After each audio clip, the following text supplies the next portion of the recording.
अच्छा, अब हमारे पास आ जाता है जी ब्लडर की नर्व सप्लाई। ठीक है। अच्छा, आप सबको पता है कि हर जगह पे सिंपैथेटिक नर्व सप्लाई होती है, ऑटोनॉमिक नर्वस सिस्टम सप्लाई करता है। ठीक है, सिंपैथेटिक सप्लाई होती है, और एक होती है पैरासिम्पैथेटिक सप्लाई। सही है। ब्लडर का भी यही सीन है, ब्लडर में भी सिंपैथेटिक सप्लाई और पैरासिम्पैथेटिक सप्लाई है, और एक ब्लडर में क्या सप्लाई है, एक सोमैटिक सप्लाई भी है। ठीक है, जो सेल्फ कंट्रोल में होता है। ठीक है, किस जगह को, एक्सटर्नल यूरेथ्रल स्फिंक्टर को जो सप्लाई कर रहा होता है, एक्सटर्नल यूरेथ्रल स्फिंक्टर को जो सप्लाई कर रहा होता है। ठीक है, अब इन तीनों को हम अलग अलग पढ़ेंगे। सबसे पहले हम सिंपैथेटिक देखते हैं। सिंपैथेटिक सप्लाई कहाँ से आ रही होती है हमारे पास, हाइपोगैस्ट्रिक नर्व से। ठीक है, हाइपोगैस्ट्रिक नर्व जो T10 से L2 तक की वैल्यूज़ है ना हाइपोगैस्ट्रिक प्लेक्सिस की, ठीक है, सुपीरियर इन्फीरियर हाइपोगैस्ट्रिक प्लेक्सिस, ठीक है, वो हमारे पास ब्लैडर को सिंपैथेटिक सप्लाई दे रहा है। और ब्लैडर की पैरासिम्पैथेटिक सप्लाई कहाँ से आ रही है, पेल्विक स्प्लैंक्निक नर्व से, पेल्विक स्प्लैंक्निक नर्व से, जिसकी रूट वैल्यू है, क्या है जिसकी रूट वैल्यू, S2 S3 और S4। और सोमैटिक सप्लाई जो एक्सटर्नल यूरेथ्रल स्फिंक्टर को सप्लाई कर रही है, वो क्या सप्लाई दे रही है, पोडेंडल नर्व, पोडेंडल नर्व। ठीक है, उसकी रूट वैल्यू भी क्या है, S2 S3 और S4। ठीक है, ये तीन सप्लाईज हैं। अब सिंपैथेटिक नर्वस सिस्टम का क्या काम है कि वो हमारे पास जो यहाँ पे डेट्रूसल मसल्स हैं ना, हमने भी पढ़ा था ब्लैडर में डेट्रूसल मसल होते हैं, ये डेट्रूसल मसल को रिलैक्स करता है। ठीक है, जबकि स्फिंक्टर्स को क्लोज करता है, मतलब मिक्चुरेशन को इनहिबिट करता है, मिक्चुरेशन रिफ्लेक्स को इनहिबिट करता है। ठीक है, जबकि पैरासिम्पैथेटिक सिस्टम क्या करता है, डेट्रूसल की कॉन्ट्रैक्शन करवाता है, स्फिंक्टर्स को ओपन करता है और मिक्चुरेशन करवा रहा होता है, मिक्चुरेशन रिफ्लेक्स करवा रहा होता है। ठीक है, समझ आ गई ये बात आप लोगों को। मिक्चुरेशन, एक और चीज़ हमने जो करनी है वो है मिक्चुरेशन सेंटर। मिक्चुरेशन सेंटर कहाँ पे, मेड्यूलम है, कहाँ पे, मेड्यूलम है। ठीक है। अच्छा, जब हमारे पास ब्लैडर फिल हो जाएगा, फिलिंग, ब्लैडर की फिलिंग सेंसेशन किसके थ्रू जाएंगी, पैरासिम्पैथेटिक के थ्रू। ठीक है, पैरासिम्पैथेटिक पेल्विक नर्व्स के थ्रू फिलिंग सेंसेशंस ब्लैडर की। और एक होती है पेन सेंसेशंस, ब्लैडर की जो पेन सेंसेशन है वो किसके थ्रू जा रही होंगी, सिंपैथेटिक सप्लाई के थ्रू। मैंने आप लोगों को ये चीज़ एब्डोमेन में बताई थी ना कि जैसे अपेंडिसाइटिस का पेन होगा वो भी T10 सिंपैथेटिक के थ्रू जा रहा होता है। ठीक है, जो सिंपैथेटिक सिस्टम है ना वो यूजुअली हमारे पास पेन की सेंसेशंस लेके जा रहा होता है, चाहे वो एब्डोमिनल क्रैम्प्स वाले पेन्स हो, कहाँ वाले भी पेन्स हो ना, हम लोग सिंपैथेटिक सिस्टम का सोचते हैं। ठीक है, तो पेन पेल्विस का भी ब्लैडर का भी सिंपैथेटिक के थ्रू जाता है। देखिए, ये मैंने जनरल आप लोगों को आउटलाइन दे दी है, अब हम लोग डायग्राम से करते हैं। जो हाइपोगैस्ट्रिक नर्व है उसकी रूट वैल्यू क्या है, T10 to L2। ठीक है, ये क्या करता है, inhibit detrusor contraction during filling mode and contract muscles in the urethra and bladder, bladder neck. Understand, value क्या है, T10 to L2। फिर हमारे पास आ जाता है sacral मैक्चुरेशन centre, S2 S3 and S4, जो पेल्विक नर्व के थ्रू होती है। ठीक है, क्या करती है, डेट्रूसल मसल को कॉन्ट्रैक्ट करवाती है। फिर हमारे पास पोडेंडल नर्व आ जाती है जो सोमैटिक कंट्रोल करती है, वॉलंटरी कंट्रोल। ठीक है, वॉलंटरी मसल्स हमारे पास पेल्विक फ्लोर में होते हैं और एक्सटर्नल यूरेथ्रल स्फिंक्टर्स जो है उसमें होते हैं। ठीक है, वही हमारे पास सिंपैथेटिक सप्लाई T10 से L2 तक है, हाइपोगैस्ट्रिक प्लेक्सिस होता है, हाइपोगैस्ट्रिक प्लेक्सिस से आते हैं जो इनहिबिट करता है डेट्रूसल मसल्स की कॉन्ट्रैक्शन को। पैरासिम्पैथेटिक S2 से S3 से आता है विजाइकल प्लेक्सिस में, और ये हमारे पास डेट्रूसल मसल्स की कॉन्ट्रैक्शन करवाता है। ठीक है, मिक्चुरेशन करवा रहा होता है। ये दोबारा से वही वाली चीज़ है। ठीक है, दोबारा इसलिए बताइए, मैंने बार बार इसलिए बता रही हूँ ताकि आप लोगों को याद हो जाए। ठीक है। अच्छा, अब हमारे पास स्पाइनल कॉर्ड के लेवल पे अगर हम लोग लेंस करें ब्लैडर की इंजरी के लिए, तो देखिए एक हमारे पास होता है सैक्रम। ठीक है, बीच में सैक्रम है, एक सैक्रम से अबव की इंजरी है, एक सैक्रम के लेवल की और सैक्रम से बिलो की इंजरी है। सैक्रम के लेवल पे और सैक्रम से बिलो, उस लेवल पर और बिलो। जब हमारे पास अबव इंजरी होगी ना सैक्रम से, तो हमारे पास क्या होगा, मतलब थोरेसिक या लंबर वर्टेब्रा के पॉइंट पे, थोरेसिक लंबर वर्टेब्रा क्या है, ये सिंपैथेटिक सिस्टम के साथ रिलेटेड है ना। ठीक है, तो थोरेसिक या लंबर सैक्रल से अबव की लियन, मतलब थोरेको लंबर लियन है, तो सिंपैथेटिक लॉस होगा। सिंपैथेटिक लॉस होने की वजह से हमारे पास क्या होगा, स्पास्टिक ब्लैडर हो जाएगा। क्या हो जाएगा, spastic bladder, upper motor neuron lesion होगा। ठीक है, अपर मोटर न्यूरॉन लेन के साइंस आएंगे, जिसमें हमारे पास स्पास्टिक ब्लडर हो जाएगा, ठीक है, ऑटोमेटिक ब्लडर हो जाएगा, ऑटोमेटिक, ऑटोमेटिक, ठीक है। अगर हमारे पास सैक्रम या सैक्रम से बिलो की इंजरी हुई तो पैरासिम्पथेटिक लॉस होगा, पैरासिम्पथेटिक लॉस होगा। लोअर मोटर न्यूरॉन लेन के साइंस देंगे, फ्लैसिड पैरालिसिस होगी, फ्लैसिड पैरालिसिस होगी, ठीक है। और ऑटोनोमस ब्लडर हो जाएगा, क्या हो जाएगा, ऑटोनोमस ब्लडर, ठीक है, ऑटोनोमस ब्लडर। सिंपथेटिक लॉस में या थोरैकोलम्बर लॉस में ऑटोमेटिक ब्लडर, पैरासिम्पथेटिक लॉस में ऑटोनोमस ब्लडर। समझ आ गई ये चीज़, ठीक है।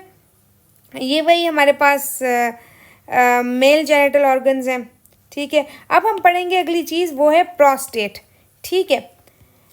प्रोस्टेट में आप लोग चेक करो, प्रोस्टेट में ये जो 3 जोन्स हैं, कौन कौन से जोन्स हैं हमारे पास, एक ट्रांजिशनल जोन है, ठीक है, एक सेंट्रल जोन है और एक हमारे पास पेरिफेरल जोन होता है।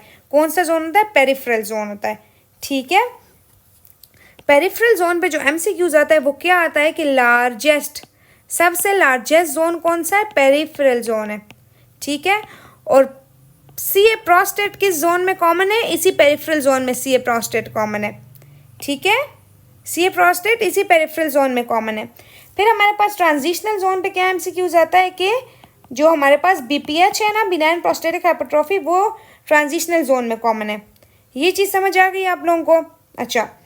फिर हमारे पास प्रोस्टेट के 4 लोब्स होते हैं, कौन कौन से, एक लेटरल लोब्स होते हैं 2 इसके पास, ठीक है, एक हमारे पास मीडियन लोब होता है, एक पोस्टीरियर लोब होता है, ठीक है, और एंटीरियर लोब्स होता है।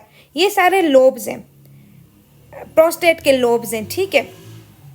अच्छा, अब जो चीज़ मैं आप लोगों को बताना चाह रही हूँ वो क्या है कि जो हमारे पास एक होता है एनाटॉमिकली लार्जेस्ट, एक होता है स्ट्रक्चरली लार्जेस्ट, ठीक है। इसको याद करने के लिए आप लोगों ने एक निमोनिक याद रखना है कि ऑल सम, ठीक है, सारे के सारे सम हो गए हैं, ऑल सम। मतलब एनाटॉमिकली लार्जेस्ट लोब कौन सा है, lateral lobe, anatomically largest lobe है lateral lobe, structurally largest lobe है मीडियल लोब। ऑल सम से करके आपने इसका निमोनिक याद रखना है कि एनाटॉमिकली लार्जेस्ट लेटरल लोब है, स्ट्रक्चरली लार्जेस्ट मीडियल लोब है, सबसे लार्जेस्ट जोन पेरिफेरल जोन है, जिसमें सीए प्रोस्टेट कॉमन है। बीपीएच, बीपीएच हमारे पास ट्रांजिशनल जोन में कॉमन है, समझ आ गई। सीए प्रोस्टेट के लिए एक और एमसीक्यूज वाइज इंपॉर्टेंट बात क्या याद रखनी है आप लोगों में कि सीए प्रोस्टेट जो है वो क्या स्प्रेड करते हैं, वर्टिब्राज में, ठीक है।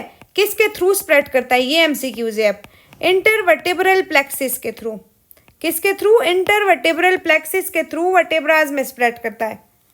ये चीज़ समझ आ गई आप लोगों को, ठीक है।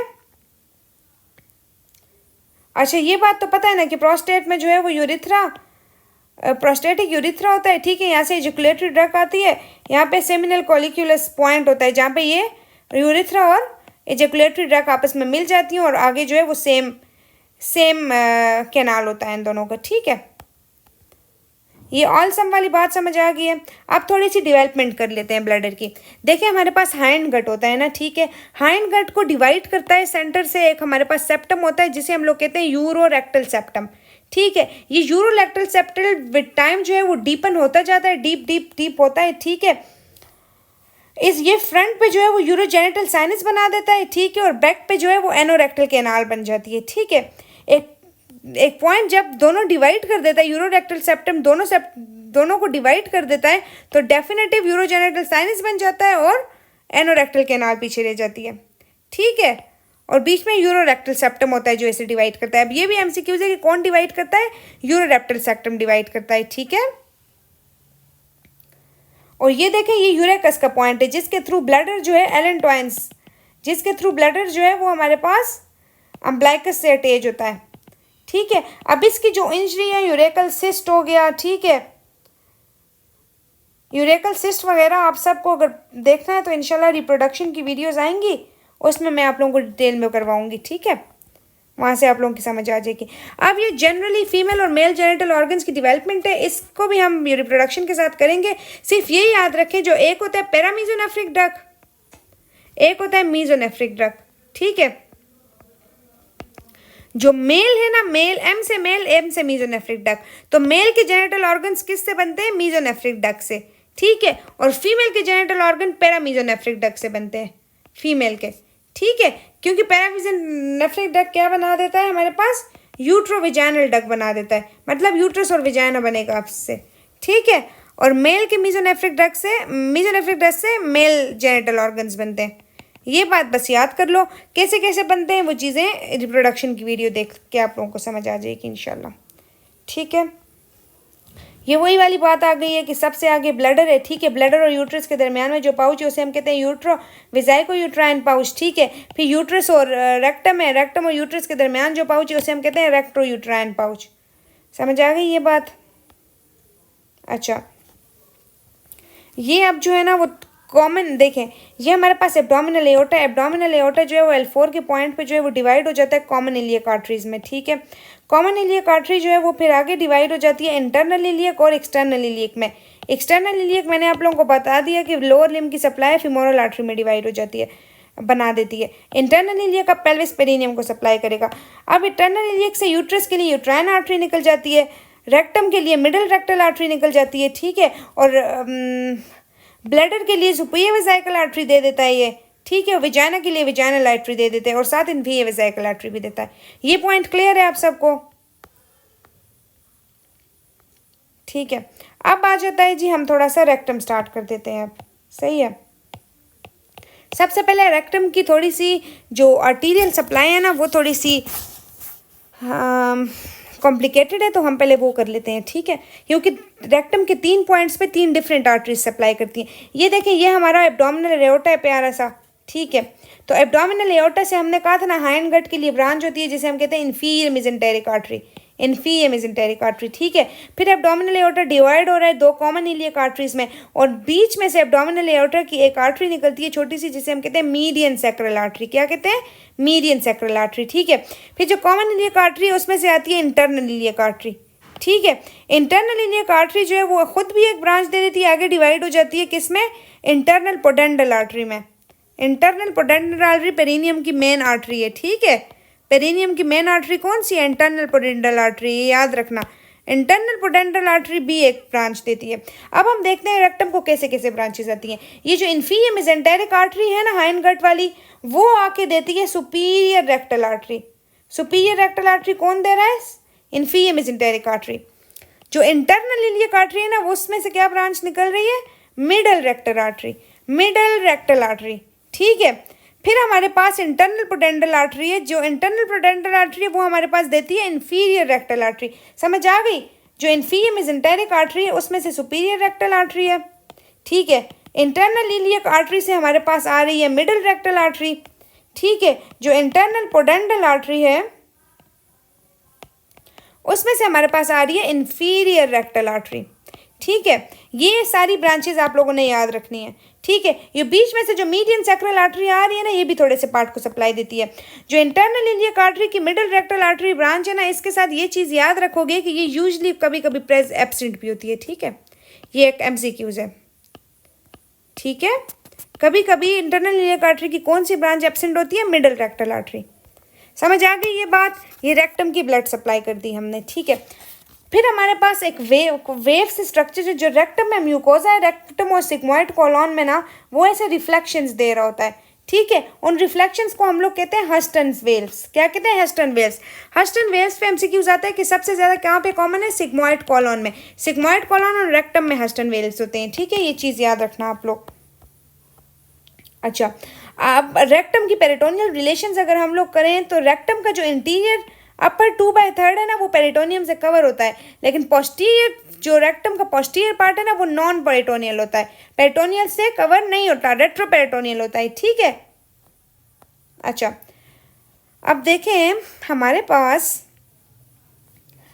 रेक्टम और एनल कैनाल को एक इमेजिनरी लाइन से डिवाइड किया हुआ है क्योंकि उससे ऊपर और नीचे की सप्लाईज अलग हैं, ठीक है। उस इमेजिनरी लाइन को हम लोग कहते हैं पेक्टिनेट लाइन। क्या कहते हैं? Pectinate line. हमारे पास MCQs में भी और वैसे भी हमें एनाटॉमी के वाइज याद रखना चाहिए कि पेक्टिनेट लाइन से ऊपर क्या सप्लाई है और पेक्टिनेट लाइन से बिलो क्या सप्लाई है, ठीक है। ये बात याद आ गई है? रेक्टम के पेक्टिनेट लाइन से ऊपर क्या सप्लाई है और पेक्टिनेट लाइन से नीचे क्या सप्लाई है। पहले हम देखते हैं पेक्टिनेट लाइन से ऊपर क्या सप्लाई है। तो पेक्टिनेट लाइन से ऊपर की जो आर्टरी है ना, आर्टरी वो कौन सी है? सुपीरियर रेक्टल आर्टरी जो इन्फीरियर मेसेंटेरिक आर्टरी की ब्रांच है। जो वेन है ना वो भी आर्टरी की तरह सुपीरियर रेक्टल वेन है जो इन्फीरियर मेसेंटेरिक वेन में ड्रेन करके पोर्टल वेन में ड्रेन करती है। समझ आ गई। लिम्फेटिक्स जो है वो कौन से, इंटरनल इलियक लिम्फ नोड्स हैं, इंटरनल इलियक लिम्फ नोड्स हैं, ठीक है। और नर्व सप्लाई क्या है, विजरल इनर्वेशंस है। अब पेक्टिनेट लाइन से बिलो जो है ना, बिलो क्या है, सोमेटिक इनर्वेशंस है पोडेंटल नर्व के थ्रू, ठीक है। एक्सटर्नल एनल स्फिंक्टर वगैरह जो है इन सबको हमारे पास पोडेंटल नर्व सप्लाई करता है। तो पेक्टिनेट लाइन से बिलो पोडेंटल नर्व है नर्व सप्लाई। आर्टरी जो है वो इंफीरियर रेक्टल आर्टरी है जो इंटरनल पोडेंटल की ब्रांच है, ठीक है। और जो वेन है वो भी इंफीरियर रेक्टल वेन है। और लिम्फ नोड्स क्या है, superficial inguinal lymph nodes. Anal canal के लिम्फ नोड्स क्या है, सुपरफिशियल लिंग्वाइनल लिम्फ नोड्स। ये लिम्फ नोड्स की आगे मैं आप लोगों को एक स्लाइड करवाऊंगी, बस वो स्लाइड आप लोगों ने रटा कर देनी है। लिम्फ नोड्स पे वेरी वेरी रिपीटेड एमसीक्यूज आते हैं, बहुत ज़्यादा रिपीटेड एमसीक्यूज लिम्फ नोड्स पे आते हैं, ठीक है। ये चीज़ आप सबको समझ आ गई है। अब हम आगे आ जाते हैं जी हमारी ओवरीज पे, ठीक है।